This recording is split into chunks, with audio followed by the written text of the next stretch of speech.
Sorry, Senator O'Neill. It is now after 2 p.m. and under the order of business, we must move to question time. I'm sure you'd agree, Senator Keneally.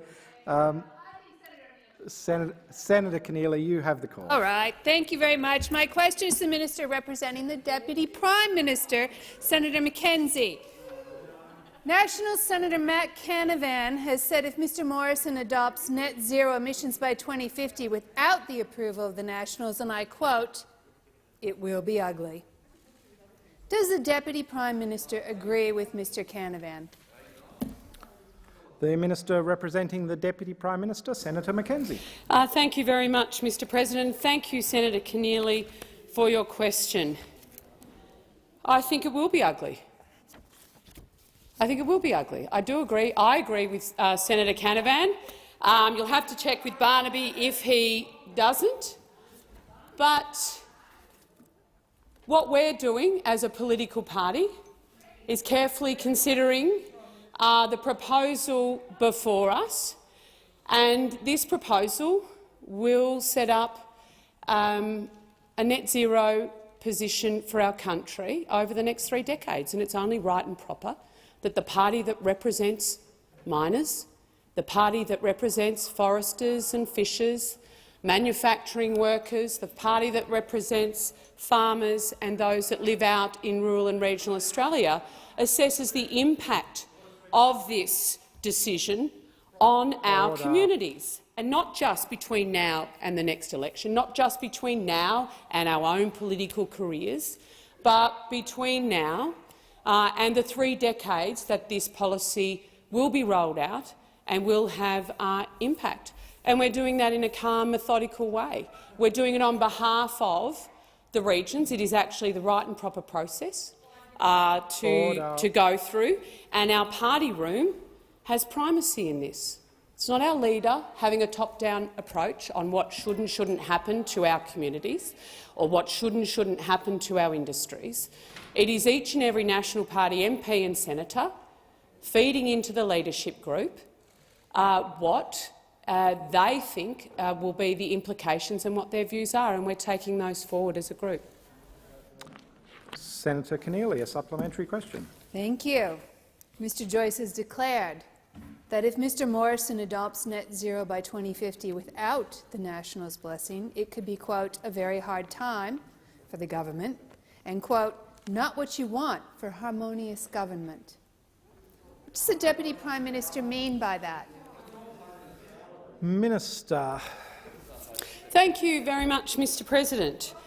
Well, I think, as I said yesterday, we have a very successful coalition government for 75 years, delivering outcomes for our nation and for the regions as a result of our shared values and commitment to deliver. Sometimes we disagree, very rarely, but we do disagree. And it is important that when we have periods of disagreement, that it is a respectful conversation, and that is exactly how we are conducting this negotiation. And so, well, order. And so I think it would be best, obviously, for the coalition that we come to an agreement. But we've made very clear we're not agreeing to anything that isn't right for the regions. Senator Keneally, a second supplementary question. Thank you, Mr President. Yesterday, Senator Canavan refused to guarantee there would be no resignations if Mr Morrison adopted net zero emissions by 2050 without the approval of the Nationals. How many Nationals are at risk of resigning if the Morrison-Joyce government adopts net zero by 2050? Minister.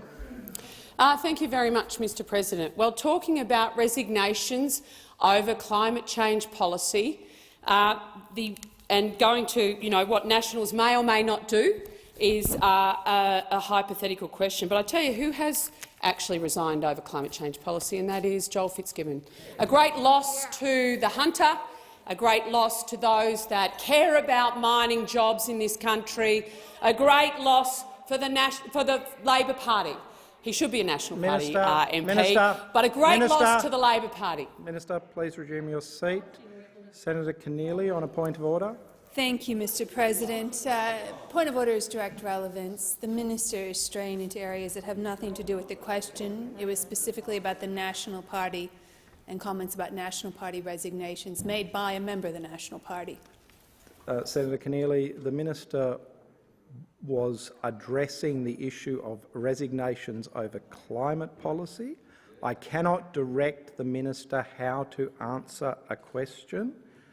I have allowed you to draw the minister's attention back to the question, but Minister, you have the call. Thank you, Mr. President. And talking about resignations of candidates and MPs, it was the candidate for Fowler, I think, that actually pulled out of the pre-selection race. Minister. Senator Wong, do you have a point of Thank order? you, Mr. President. The point of order is direct relevance. The use of a verb doesn't mean that anything associated potentially with the verb is directly relevant. We accept, I think the former President talked about glancing references to the opposition. We understand that's part of the interplay of question time, but this is a minister who has asked about Nationals resigning. That is the question. We'd ask her to be directly relevant. No.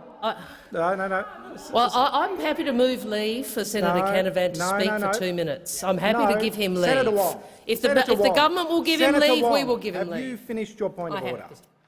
Is this on the point of order? Order, Mr. President. The question was clearly about resignations, and Senator Keneally has great experience here enforcing the resignation of a Labor candidate for the lower house. So this is directly relevant to the question's experience. I am listening carefully. Senator Wong, I'm listening carefully to the minister's answer. You have had the chance again to draw the minister's attention back to the question. I cannot direct the minister how to answer the question. She was dealing with matters raised within the question. I have a submission, Mr. President. Senator Wong. Thank you, Mr. President. With respect, I'd ask you post-question time to take advice from the clerk and look at the Hansard. We are not asking you to direct her how to answer the question. We are asking you to make a ruling to uphold the standing orders as to direct relevance. And I put it to you, and I'd ask you to get advice and consider the Hansard, that a question which goes to the Nationals resigning from Cabinet over Nationals resigning, which is what Senator Canavan put on the public record, appropriate question to the Deputy Prime Minister's representative, cannot possibly be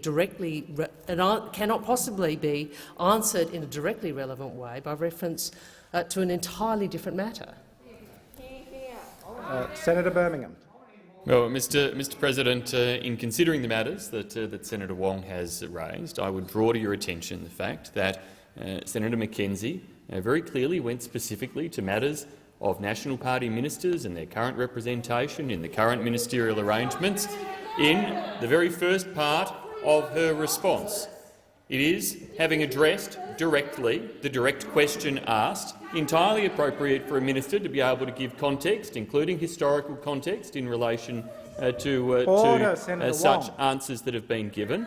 It is entirely appropriate for a minister to be able to elaborate on a point that they're making, and in elaborating, that may mean that they are adding further context and information to what they have provided in terms of a direct response to the question that was asked, Mr. President. I have ruled on the point of order. I will come back to the chamber and I will seek further information on this particular issue and previous rulings that have been made.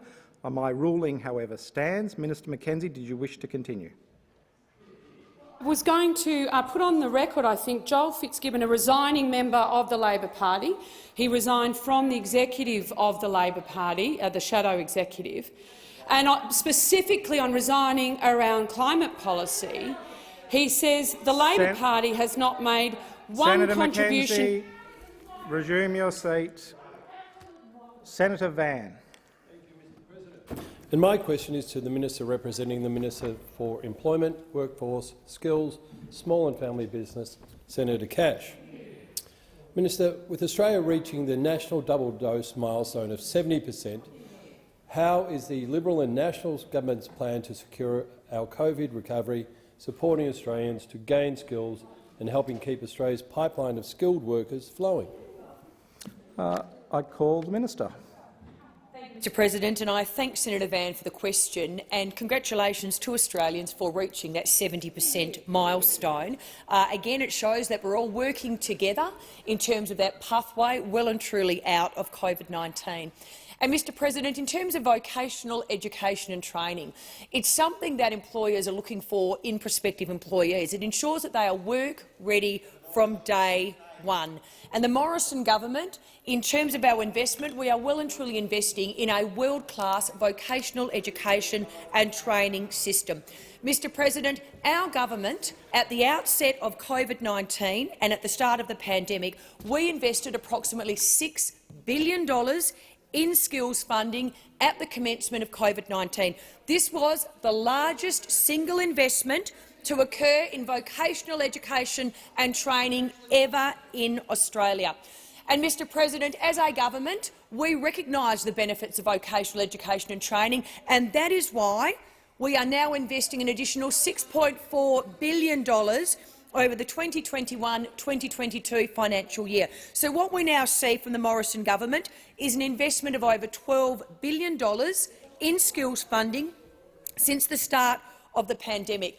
And what this has seen is, whilst other countries have actually shed their apprentice workforces, what we have seen in Australia, and in particular because of the successful Boosting Apprenticeship Commencement program that we put in place, new apprentices in Australia increased 141.5% year on year. That is because of the investments that the Morrison government, the coalition government, has put in place to ensure that we are helping those businesses who wanted to keep their apprentices keep them on, but also ensuring that those businesses who wanted to bring on apprentices had the right policies in place to do that. Your time has expired. Senator Van, a supplementary question. Thank you, Mr President.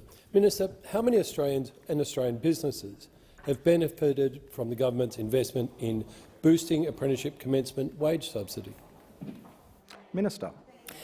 Thank you, Mr President. And this is a highly successful investment made by the coalition government in terms of bringing apprentices on into the workforce. This is a highly successful program, and what we've now seen is around 224,000 Australians take on an apprenticeship right across Australia. What we've also seen now is over 77,000 businesses. They have successfully utilised this program, taking on another apprentice, or in the case of some businesses, they have been able to grow their business and take on multiple apprentices. What we do under the program is businesses who take on a new apprentice, they now get 50% of that apprentice's wage, up to $7,000 per quarter, subsidised by the government for a period of 12 months. So for businesses out there, you have until the 31st of March 2022 to take advantage of this wage subsidy.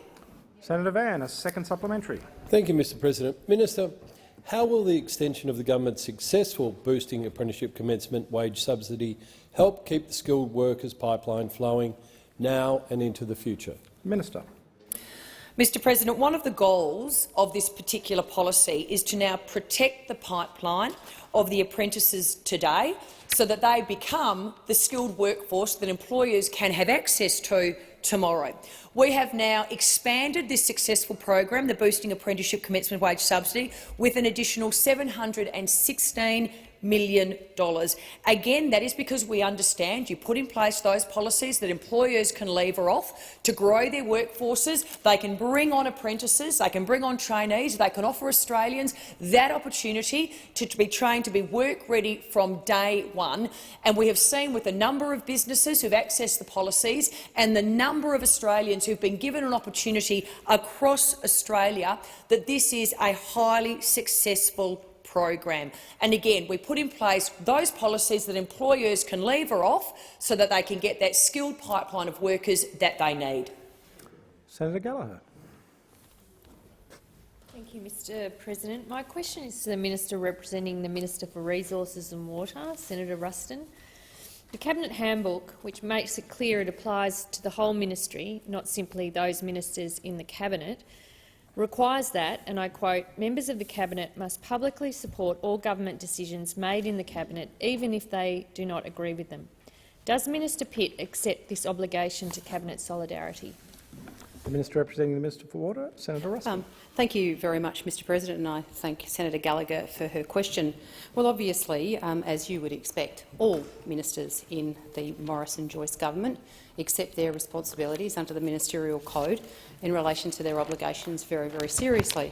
However, obviously, as Minister Pitt has made a number of comments in relation to issues that he feels very strongly about, and obviously he has the right to make those comments and those decisions. But of course, as a government, we remain absolutely committed to sticking together. And as Senator Mackenzie, I think, had made comment today on many occasions, and yesterday and the day before. And I think she's probably very relieved that the first, she's only had one question today. I mean, I thought you might have continued with your track record of this week of asking Senator Mackenzie every question from that side of the chamber. But the one thing that this government does, the National Party and the Liberal Party in coalition, is that we work together respectfully to make sure that we deal with the issues that are important to Australians, important to all Australians, Australians that live in the city and Australians that live in rural and regional areas, because it is incumbent on all governments to make sure that we canvass the concerns of every Australian when we make very important policy decisions. And Minister Pitt, just as I and many other ministers in this government, are expressing in this debate respectfully amongst ourselves the views of the constituencies of which we represent. And I think we have seen through the responses that you have received from Senator Mackenzie over the recent days just how respectful that conversation is. And I can assure you that we will continue to have a respectful conversation with the people of Australia on this very important policy decision of our climate policy going forward, because it matters to Australians, it matters to them about what this is going to cost, and it matters how we plan to get there. Minister, your time has expired. Senator Gallagher, a supplementary question. Thank you, Mr President. Does Minister Pitt support the Prime Minister's position that the Australian government needs to adopt a net zero by 2050 commitment? Minister. Thank you very much, Mr President. The whole government supports a platform and a plan that allows the Australian economy to be able to transition to a low-emissions future by developing a plan. Minister, please resume your seat. Senator Gallagher, on a point. Direct relevance. The question had no preamble. It was directly about the Minister Pitt's support for the Prime Minister's position. It was a very direct, purposely drafted directly to that tight question. And I will continue. Did you have a submission, Minister, or Senator Gallagher? Allow me to rule. You raised a point of order. In my opinion, I was listening carefully to the minister. She was being directly relevant to the question. Minister, you have the call. Thank you very much, Mr President. Right now, we are in the midst of a respectful conversation, not only between the two parties of the coalition government, but with the Australian public, about a plan to make sure that we move to a clean energy future. Now, we have not made any decisions in relation to the finality of that, and so to come in here and make a whole heap of assumptions about things, we will continue to work respectfully amongst our coalition partners to make sure that we deliver a future, an energy future that does not cause households to pay higher energy prices, doesn't cause businesses to have to pay higher costs, and doesn't put Australians out of work, particularly in our regions. Senator Gallagher. The answer was no. Senator Gallagher, Thank you. Second supplementary question? Yes, I do. Thank you, Mr President. One of Minister Pitt's own colleagues has reportedly said, and I quote, "He should go. He clearly doesn't agree, and it's not conducive to Cabinet solidarity." Will Minister Pitt resign? Minister. Well, firstly, just to set the record correctly, Minister Pitt is not in Cabinet. Minister Pitt is in the outer ministry. However, as I have said, and as Senator McKenzie said, and as so many people on this side of the chamber have said, that we are having a respectful conversation about our plan to get to a clean energy future. We understand our obligations in relation to emissions reduction, but we understand our obligations to the Australian public, our obligations to make sure that we don't tax them out of existence. We do not add a burden, a financial burden, to households' energy bills, that we don't add a burden to businesses that put them at a competitive disadvantage to the rest of the world, and that we make sure that we actually protect Australian jobs in all sectors. We are absolutely committed to deliver what we said we're going to deliver, but we will do it by technology, and we are not going to tax the Australian population and economy out of existence. Senator Waters. Thank you very much, President. My question is to the Attorney-General, Senator Cash. Today, the New South Wales ICAC has received explosive evidence from a frank and fearless public servant about the dodgy Clay Target grant for the Maguire International Shooting Centre of Excellence. It's reminiscent of sports frauds, pork and ride and all the other times the Audit Office has repeatedly found that the government prioritised coalition and marginal seats in grant funding in the lead-up to the last election. Why is your government's model for a corruption body designed to not be able to look back at the misuse of public funds? Is it because half your cabinet have been implicated in integrity scandals? The Attorney-General, Senator Cash. Thank you, and Senator Waters, I'll take it just as trite commentary, the end of your question. The Morrison government, as you know, we have made it very clear on our intent, Mr President, to establish a Commonwealth Integrity Commission. And in fact, Mr President, we have already put in place the required funding for when the Commonwealth Integrity Commission is passed. Order, Senator Senator Waters, you may be aware that we have actually committed $106.7 million of new money to the Commonwealth Integrity Commission. This was in addition to the $40.7 million in funding that we have provided for the Australian Commission for Law Enforcement Integrity, which will actually transfer to the Commission, which will take it to a total of $147.4 million.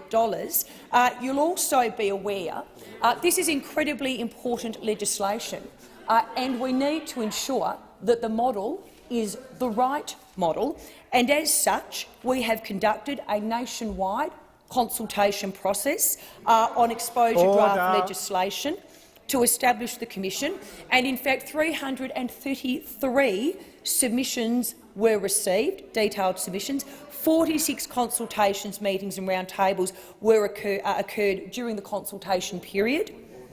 Oh, sorry. Minister. Senator Waters. Thanks, President. Just a point of order on relevance. My question went to whether the model would be able to investigate all of the rorts. I know the answer is no, but the minister needs to address that question. As you say, Senator Waters, your question addressed the model. The minister was being directly relevant as to the model. Attorney-General. Thank you. And as I said, we are consulting on the model. That was what the exposure draft legislation was all about, and the government is now considering the feedback on the model. Senator Waters, a supplementary question. Yes, thank you, President. It's been more than 1,000 days since this government said it would introduce an integrity commission, and yet 2 years ago my bill for a strong independent corruption watchdog passed this Senate, but you've refused to bring it on for debate in the House. The Centre for Public Integrity recently ranked that model as gold standard and your government's model as the weakest in the nation. Why won't you bring on my bill for debate so the Australian people can have the robust, effective corruption watchdog it deserves? The Attorney-General. Well, Senator Waters, you obviously did not listen to my previous answer. The government has its own model that it is putting forward. We have sent out the exposure draft legislation. We have received extensive feedback on the exposure draft legislation, and we are now considering the feedback on the exposure draft legislation. And that extensive feedback through that consultation process, and I took you through the consultation process, it was an extensive consultation process, will now inform the further refinement of the draft legislation. Senator Waters, a second supplementary. Yes, thanks, President. Liberal backbenchers Ms Katie Allen, Mr Dave Sharma and Ms Celia Hammond have all called for a stronger model that includes a broad definition of corruption, public hearings and letting the Commission initiate its own investigations. Meanwhile, Mr Barnaby Joyce described a strong corruption watchdog as a Spanish Inquisition that makes politicians terrified to do their job. Will you listen to those in your party calling for stronger measures, or are the Nationals in charge of integrity policy too? Attorney General. Well, again, this would appear to be your second supplementary, which mirrored your first supplementary, which actually mirrored your primary question. Again, we have undertaken an extensive consultation process. Mr President, this is an important piece of legislation. It is important that we get the details of the legislation right. That is why the government released the exposure draft of the legislation. That is why we are considering the 333 written submissions to take on board the feedback. And as I have already articulated, the feedback that we have received will now inform the further refinement of this draft legislation. Senator Hughes. Thank you, Mr President. My question is to the Minister for Women's Economic Security, Senator Hume. Can the minister advise the Senate how the Liberals and Nationals government childcare policies are supporting Australian families and businesses, and how will they help secure Australia's COVID recovery? The Minister for Women's Economic Security, Senator Hume. Thank you, Mr President, and I thank Senator Hughes for her question. We know how important childcare is for thousands of Australian families, and that's why the Morrison government has delivered a targeted, measured childcare package that is keeping out-of-pocket expenses low and allowing more parents to work should they choose. Average out-of-pocket costs are now just around $4 per hour, almost 18% lower before our childcare package was introduced more than 3 years ago. The mechanism we introduced to restrain fee growth, the cap on hourly fees, is also working, with 86.2% of services charging below that cap. But we know that these costs still add up when you have 2, 3 or more children in care at the same time.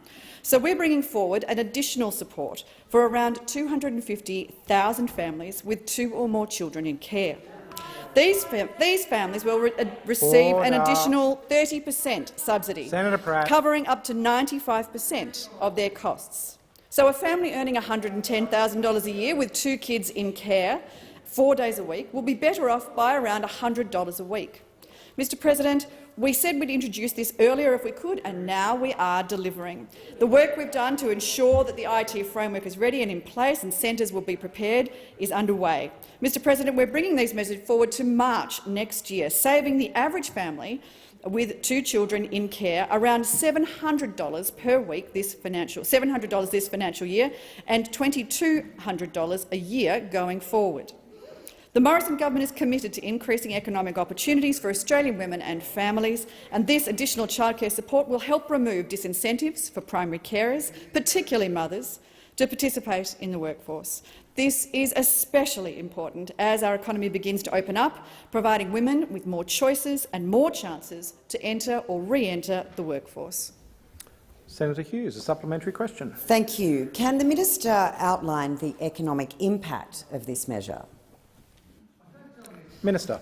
Thank you, Mr President. Thanks to these measures, the equivalent of around 40,000 parents, largely working mothers, will be able to work an additional day per week, boosting the economy by around $1.5 billion per year, right at a time next year when our economy in recovery will be in full swing. Mr President, it's not just families with 2 children that will benefit from our reforms. We're also scrapping the $10,655 annual childcare subsidy cap effective from this year. And this will be applied retrospectively for the whole of the 2021-22 financial year, meaning anyone who reaches the cap before this date will have an additional out-of-pocket costs for the 2021-22 financial year reimbursed. Mr President, it's estimated that around 82,000 families in just Senator Hughes' home state of New South Wales will benefit from this measure. Bringing forward the subsidy means that, and removing that cap will have an incredibly positive impact on families right across the nation. Senator Hughes, a second supplementary. Thank you, Mr President. Can the minister please explain to the Senate who this childcare support is targeted at and how this differs from previous policy arrangements? Minister. Thank you very much, Senator Hughes. Mr President, the Morrison government's childcare support targets those who need it the most, those on lower incomes and those with multiple children. In fact, around 60% of all subsidies paid go to families on less than $150,000. More than 70% of families pay less than $5 an hour, while almost a quarter pay less than $2 an hour.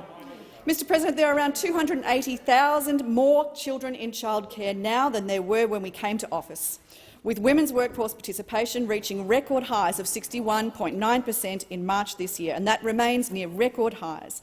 Let's compare this to Labor's reckless childcare scheme that would benefit millionaires the most. In fact, around $1.1 billion of Labor's policy per year would go to those earning over $250,000 a year, and a couple earning $500,000 a year would get a $50,000 taxpayer-subsidied payment. Outrageous largesse. Minister, the time for the answer has expired. Senator Wong. Thank you, Mr President. My question is to the Minister for Regionalisation, Regional Communication and Regional Education, Senator Mackenzie. Does the minister support net zero emissions by 2050? The Minister for Regionalisation, Senator Mackenzie. Thank you, Mr President. Thank you, Senator Wong, for your question.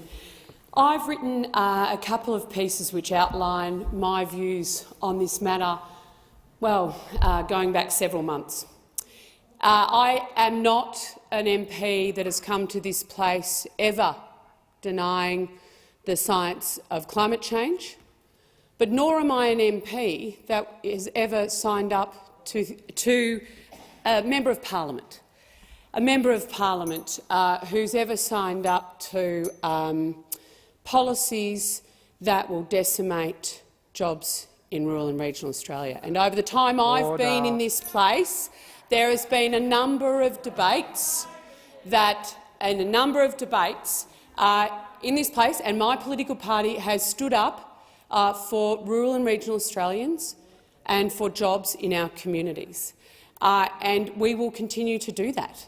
I've made it very clear in my personal public commentary that I will not be signing up to any policy that is not right for rural and regional Australia, not just to get us through the next election, but to get us through the next 3 decades. Senator Pratt. And it is it's very easy for those who don't live in the communities that we live in and represent the communities we represent to take a different approach. Very, very similar to, like you see Senator Canavan lives in a community that is based around coal mining. But when you look at Anthony Albanese's perspective on coal mining, lives nowhere near it. I don't think there is a place for new coal-fired power plants in Australia. Full stop. Minister, full stop. Minister, resume your seat. Senator Wong, I would point out there is only 6 seconds left. I'm happy to take the point of order. That doesn't prevent a point of order. I'm happy to take the point of order. Thank you. I was just pointing it out. Yes, direct relevance. Demonstrably not directly relevant.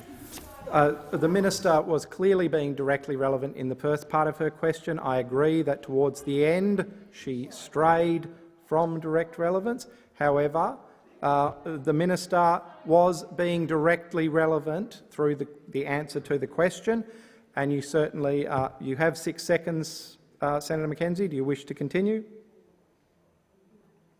All right. Senator Wong, a supplementary question. Thank you, Mr President. Does the minister support the Prime Minister's position that the Australian government needs to adopt a net zero by 2050 commitment? Minister. Well, thank you very much, Mr President. Thank you, Senator Wong, for your question. I support the Prime Minister pursuing a technology, not taxes, approach to lowering our emissions in this country. Absolutely. As a species, the human species over eons has progressed through the adoption of technologies. Now, the National Party in the Senate has been very, very clear. We moved amendments and tabled amendments when it came to clean energy financing that backed the low emissions technologies of carbon capture and storage. And I really wish we could get Larissa Waters and her team onto how we actually can protect jobs at the simultaneously lowering emissions, and that is through those types of technologies. Thank you, Minister. Senator Gallagher.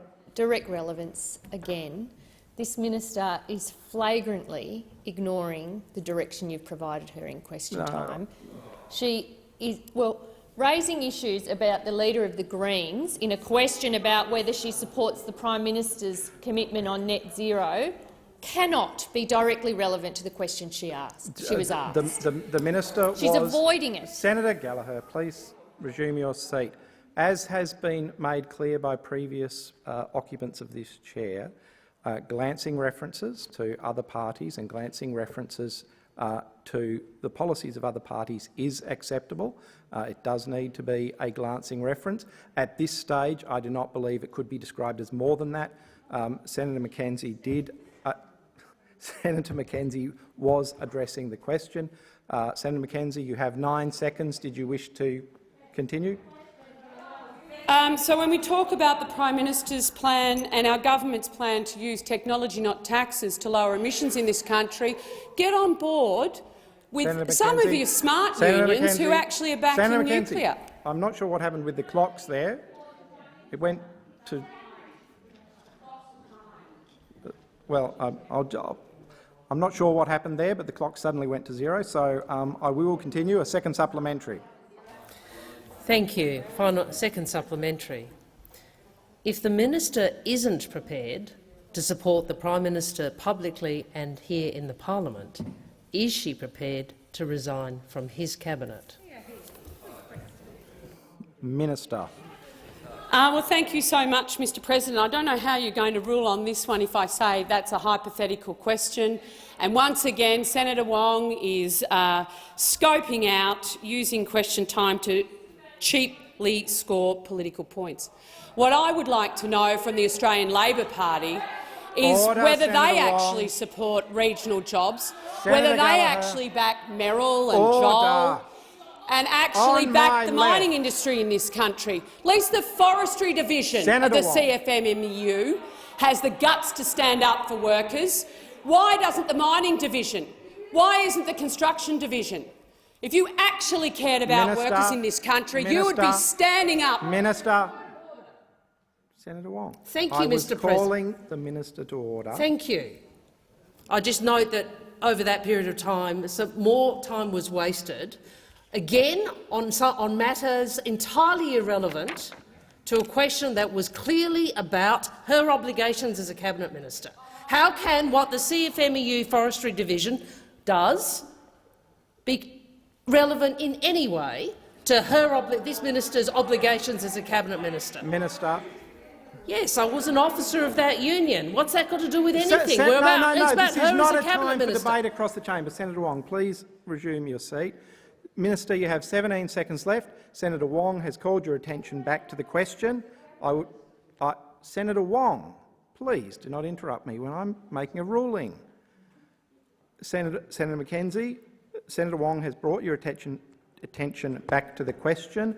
You have 16 seconds remaining. Thank you, Mr President. I'm sorry that my comments and me not accepting the premise of your question actually upset you so much, Senator Wong. I know it's been a while since you've been in cabinet, that's fine. but the handbook— Minister. No. Sorry, Senator Wong. Go ahead. Is this a point of order, Senator? A point of order on direct relevance. You gave the minister the courtesy, as the president should, of reminding her that I had drawn her to the question. She has abused the graciousness of the chair and simply then proceeded on exactly the same tack. No, I disagree, Senator Wong. The minister is entitled to reject the premise of the question. Senator Mackenzie, you have 3 seconds left. Senator Mackenzie? I, more than any other, are very aware of cabinet standards and the minister. Senator Mackenzie. Senator Scarr, order. Mr President, my question is to the Minister for Foreign Affairs, Senator Payne. Can the minister update the Senate on Australia's partnership with Papua New Guinea, our closest neighbour, in response to the current COVID-19 third wave? Minister for Foreign Affairs, Senator Payne. I thank Senator Scarr for his question and particularly for his interest in this very important area.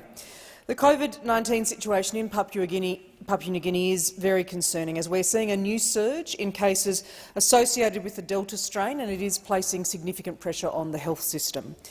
Both the Prime Minister and I have spoken with our Papua New Guinea colleagues to discuss the challenges that they're dealing with, including to assure them that Australia is standing by them at this very difficult time.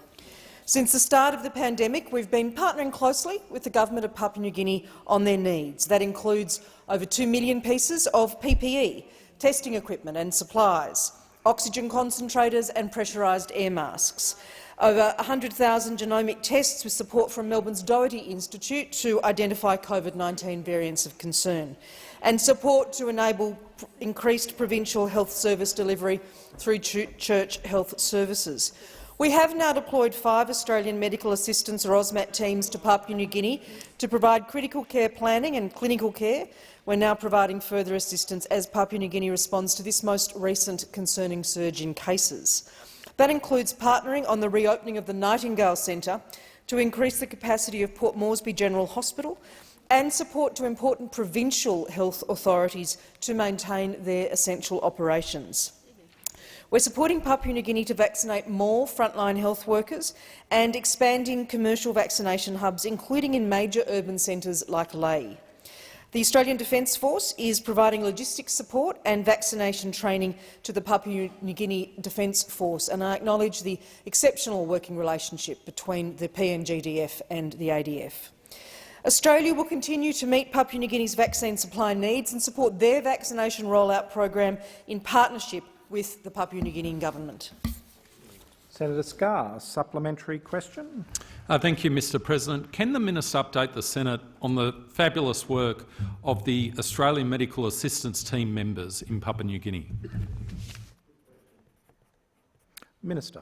I thank Senator Scarr for his supplementary question. It is indeed exceptional work that those AUSMAT teams are doing. A 7-person AUSMAT-led team arrived in Port Moresby this last Saturday on a flight that also delivered 40 of the oxygen concentrators that I referred to earlier.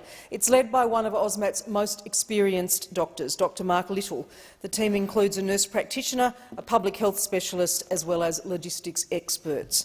I would acknowledge and thank Dr Little and the greater multiple AUSMAT teams who have deployed to Papua New Guinea and the Pacific through the COVID-19 pandemic. The team has strong experience partnering with Papua New Guinea's health officials.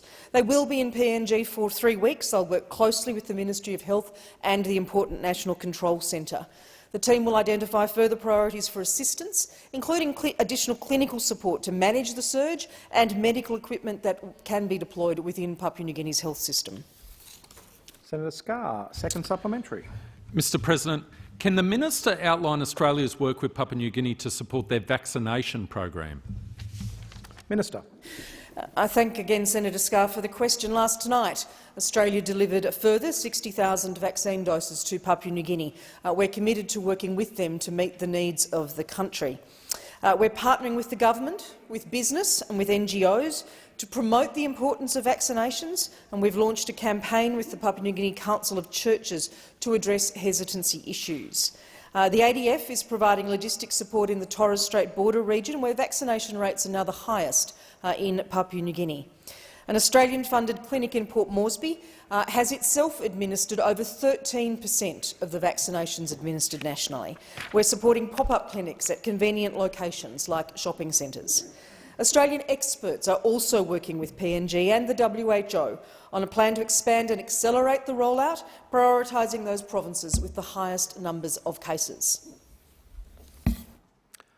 Senator Faruqi has the call. Senator Faruqi. Thank you, Mr. President. My question is to the Minister for International Development and the Pacific, Senator Seselja. The climate impacts of your coal, oil and gas-loving government are being felt first and foremost by nations who did nothing to create this crisis, including our Pacific neighbours, who are watching their children's future disappear underwater.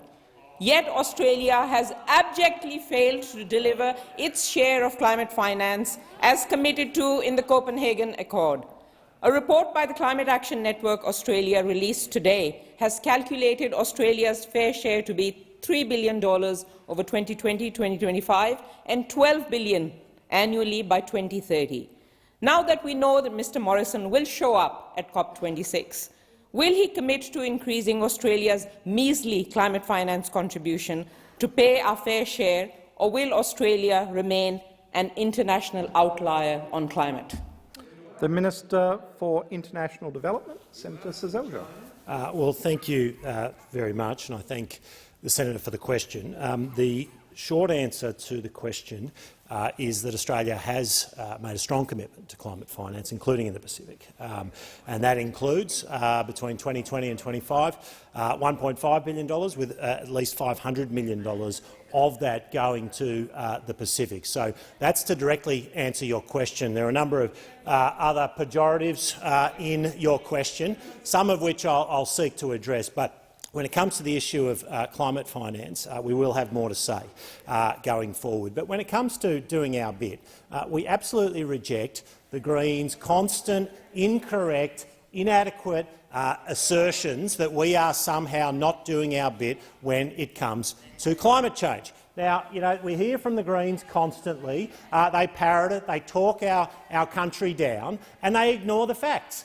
They ignore the facts. And when I'm speaking with Pacific leaders, we deal with the facts rather than the assertions that are made by the Greens. And those facts include that we have reduced our emissions by 20% since 2005. And when we compare that to other similar economies around the world, we are doing far more than our bit. When you look at countries like Canada, where we are well ahead, when you look at the OECD average of wealthy nations, we are well ahead. We have reduced our emissions at a faster rate than places like US and Japan and the OECD average. So the Greens might want to put forward this assertion, which is completely not based in fact, which is in fact incorrect. You might want to talk our country down when it comes to these actions, but whether we're talking to our Pacific neighbours or whether we are going onto the world stage more broadly, we have a proud record. And we will do our bit and continue to do our bit and work with countries in the region and beyond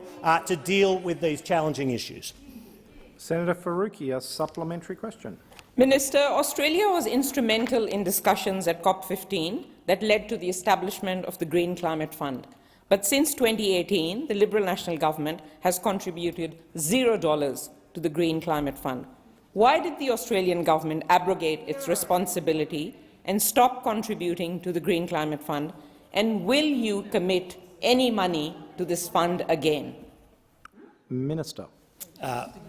Well, in terms of specific issues around the Green Climate Fund, they are decisions that will be made not by me, I will say, but when it comes to the history and when it comes to contributing to climate finance, we have made our intent clear. And we have done it in all sorts of ways, as I outlined in the answer to your first question. And going forward, we have committed $1.5 billion to climate finance around the world, with at least $500 million of that to go to the Pacific. And as I said earlier, we intend to make further announcements in that space. But I go to the point. Australia is doing its bit, will continue to do its bit. We do it in a way that protects our economy. We do it in a way that works with our partners in the region. We take our responsibilities to our Pacific family very seriously. We're not going to be lectured to by the Greens on how we should do that, but we have a proud record despite your attempts to talk it down. Senator Faruqi, a second supplementary question. Minister, when the world was debating solutions to climate change, you were still fighting over whether it is real or not. Now we are in the critical decade and the world has moved on to establish meaningful 2030 targets. The Liberals and Nationals are having a brawl over 2050 targets. When will you stop being laggards, listen to science and increase your miserable targets to the strong action our communities and our Pacific neighbours are demanding? Minister. Well, thank you, and I thank the senator for the question. We certainly won't be taking our lead from the Greens when it comes to our response on climate change or very few other issues, it must be said. Now, the Labor Party might take their lead from the Greens when it comes to responding to climate change. They may well, and we've seen that in the past. And the big danger for this country is if they were in government again, that they'd take their lead from you. And we got an insight into that from Senator Gallagher just this week, when she left open the possibility of bringing back a carbon tax if the Labor Party come back in. So we know that if there's a Labor-Greens government in the future, the Greens will be pushing for a carbon tax. The Shadow Finance Minister says all options are on the table, including the carbon tax. So we won't be following your advice when it comes to responding to climate change. We won't be following the Labor Party's advice, and the Australian people need to understand that if there was a change of government, it would be the Greens dictating to the Labor Party, who say they are open to bringing a carbon tax back. Minister, your time has expired. Senator Wong. Thank you, Mr President. My question is to the Minister for Foreign Affairs, Senator Payne. We are now 20 months into this pandemic and the Delta strain is ripping through Papua New Guinea, a mere 4 kilometres away from Australia. Isn't Senator Fierravanti-Wells right to say that this government, and I quote, has dropped the ball on providing urgent support to our most important Pacific partners? The Minister for Foreign Affairs, Senator Payne. I absolutely reject Senator Wong's question, and I absolutely reject the proposition that is apparently put by Senator Fierravanti-Wells, which I have not actually heard. As I said in response to the previous question from Senator Scarr, who has a deep and abiding interest in these issues, we have been working very closely, in particular with Papua New Guinea. Let me repeat, for the benefit of the chamber, that working in partnership with another government involves recognising their sovereignty, their leadership and their systems to address some of the most significant challenges that they are dealing with in the context of a global pandemic. There is no doubt whatsoever that for Papua New Guinea, for Timor-Leste, for Fiji, for a number of countries that have dealt with significant surges of COVID-19 in the region, that this has been a very difficult period, and each government has dealt with it in their own way. I acknowledge particularly the efforts that the government of Fiji has made to reach such high vaccination levels amongst its population.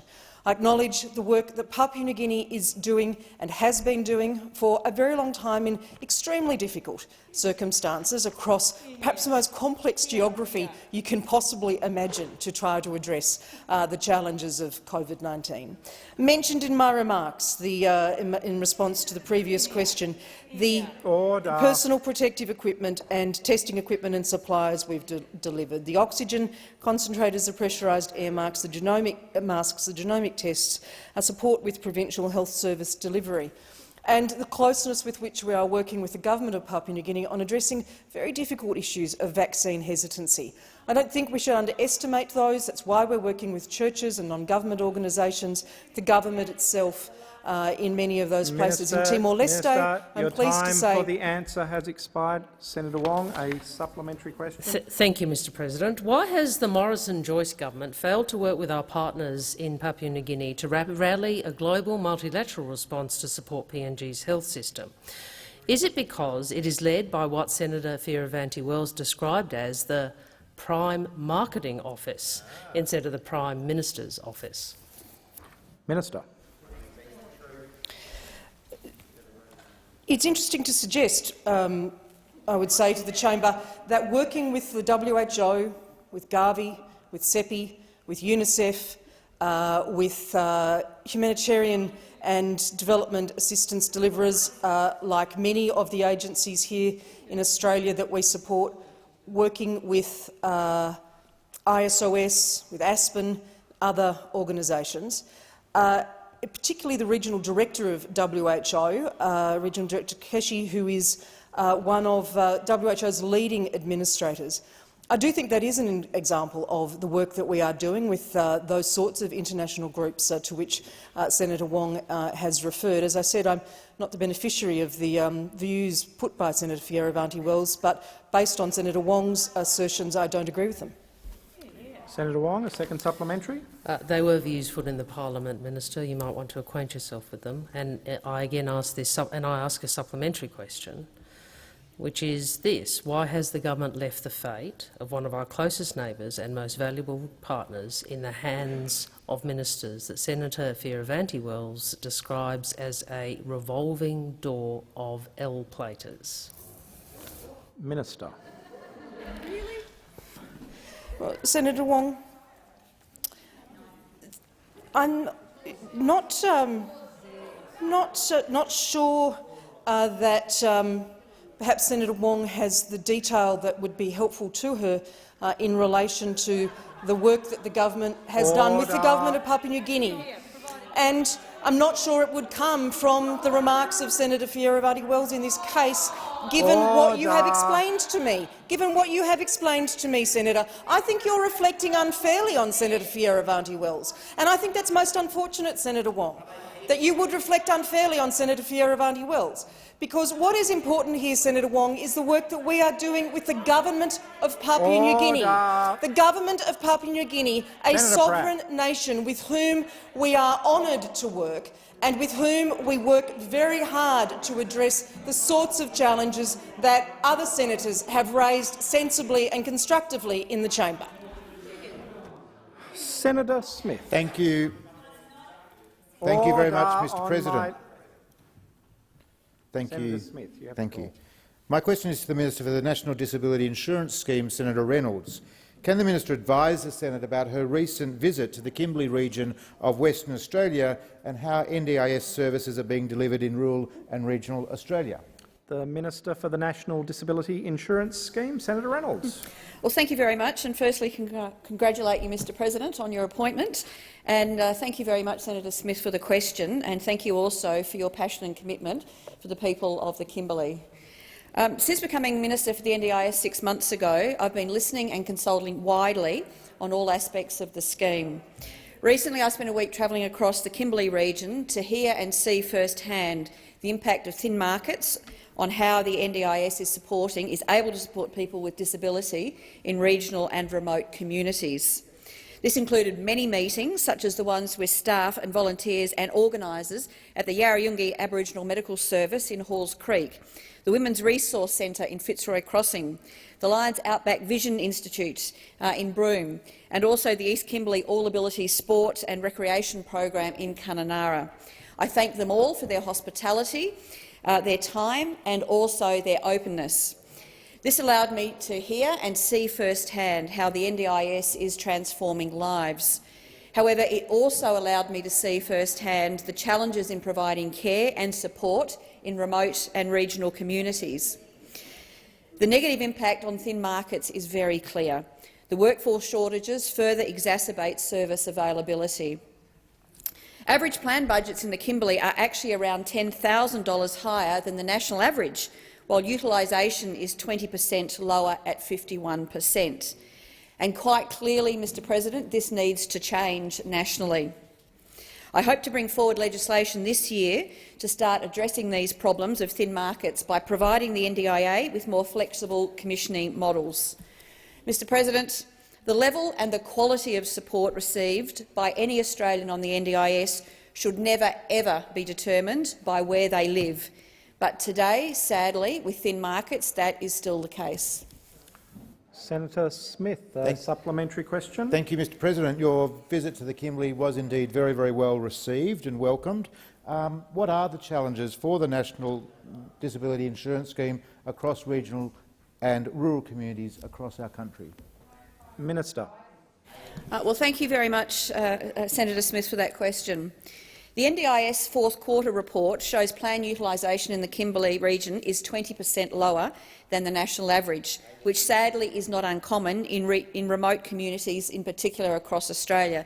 And that is not just the case for disability services, but for the provision of all care and support services in remote communities. There are so many experiences from this trip that I will always remember. But sadly, one is where my heart literally broke, meeting a quadriplegic participant in her 40s in a remote aged care facility. She knows exactly how she wants to live her life with her children. But sadly, living so remotely, the life she wants to live is not yet possible. She has nowhere else to live, to stay near community, or get the support she needs so badly, and that she's actually funded from her NDIS packages. The upcoming changes to legislation will help us all address this. The time for the answer has expired. Senator Smith, a second supplementary. Thank you, Mr President. What are the next steps to address the issues that you observed during your visit to the Kimberley region? Minister. Thank you again, Senator Smith. To tackle the endemic issue of thin markets, we have to enable providers to operate effectively nationwide, no matter where they are delivering services. To do this, we have to build local workforces across regional and remote Australia for all types of care and support services. And this is a shared responsibility with the federal government and the state government. I'm delighted to be working with Pat Turner and the National Aboriginal Community Controlled Health Organisation to develop a model to deliver in new and different ways a wide range of care and support services in remote communities, including for NDIS participants. Together, we are developing a regional community-based workforce model informed by the needs of locals to provide long-term employment opportunities and better support for people living in remote communities and also remote towns. Minister. Minister Birmingham. Thanks, Mr President. I ask that further questions be placed on notice.